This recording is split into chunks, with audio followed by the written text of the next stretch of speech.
Yo inicialmente decidí seguir la carrera de economía. Y si bien es cierto, yo tenía un interés muy fuerte por los temas económicos, descubrí en la mitad de estudios generales letras que mi vocación era estudiar los temas políticos. Yo siempre tuve un interés por las ciencias sociales, ¿no? Eso sí lo tuve claro siempre. Pero me di cuenta que yo quería estudiar la sociedad desde la política y no desde la economía, aunque mantengo ese interés despierto, ¿no? Eh, Empecé a tomar algunos cursos selectivos, cursos introductorios, descubrí que era lo mío y tomé mi decisión, me cambié a ciencia política y creo que tal vez es la mejor decisión que he tomado en mi vida. Creo que la matemática es una herramienta muy poderosa, ¿no? Y quien lo ignore está cometiendo un error. Cuando uno estudia ciencia política, uno se da cuenta que o sea, el uso de la matemática es vital. Desde aquellos que se dedican a la comunicación política y tienen que estudiar mecanismos de medición, ¿no? Encuestas, asociación, correlación, ¿no? Todas esas cosas, pues la matemática es importantísima, ¿no? Cómo hacer una muestra, margen de error, etcétera, hasta aquellos que están, digamos, en el mundo académico y que necesitan contrastar hipótesis, crear bases de datos.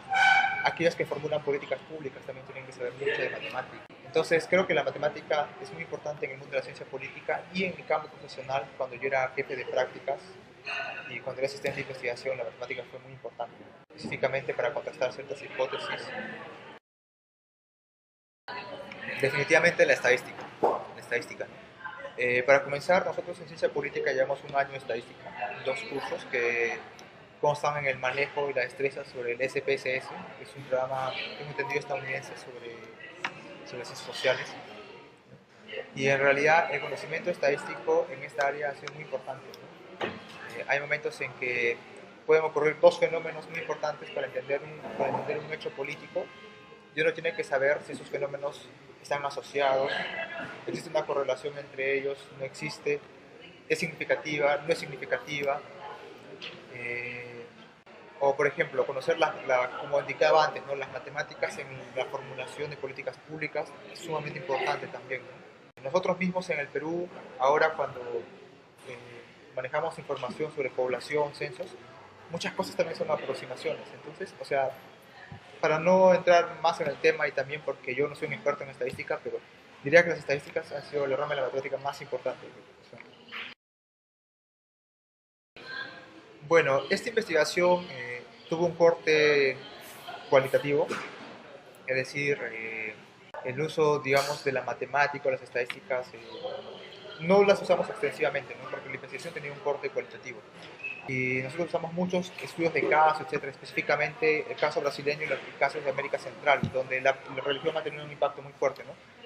Pero la conclusión a la que pudimos llegar fue que, por lo general, ha existido un debate a través del cual eh, el Estado y la religión tienen que estar separados, o sea, debe existir un Estado laico.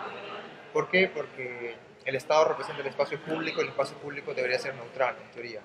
Entonces, durante mucho tiempo se ha llegado a la conclusión que la religión tiene un impacto negativo en la vida pública, ¿no? Pero en realidad lo que ocurre en América Latina demuestra lo contrario, ¿no? En realidad hay casos en los cuales la religión ha tenido un impacto positivo en la democratización y hay otros en los cuales la religión ha tenido un impacto negativo, ¿no? Por ejemplo, en algunos países de América Central, la religión ha sido, digamos, países como Costa Rica, donde la religión es tan fuerte en la constitución, es tan fuerte en el Estado y en la política costarricense, que eso ha mellado la igualdad de derechos, ¿no? Por ejemplo, en el matrimonio homosexual, por ejemplo, o el reconocimiento de, digamos, la cuestión de género, etc., ¿no? O la relación que tiene el Estado o el trato preferencial que recibe la Iglesia Católica para el Estado costarricense, ¿no? En otros casos, descubrimos que la religión ha tenido un impacto al mismo tiempo positivo y negativo en la vida pública, ¿no? Por ejemplo, en Brasil, la Iglesia Católica tuvo un rol muy importante para la democratización del país, mientras que las iglesias protestantes tuvieron un rol negativo. Bueno, en todo caso, es muy difícil llegar a una conclusión sobre este tema porque está muy basada en estudios de caso, ¿no? Pero lo cierto es que no se podría realizar, digamos, una conclusión que sea transversal a todos los casos de estudio sobre este tema. Eso sí, sinceramente no es posible hacerlo.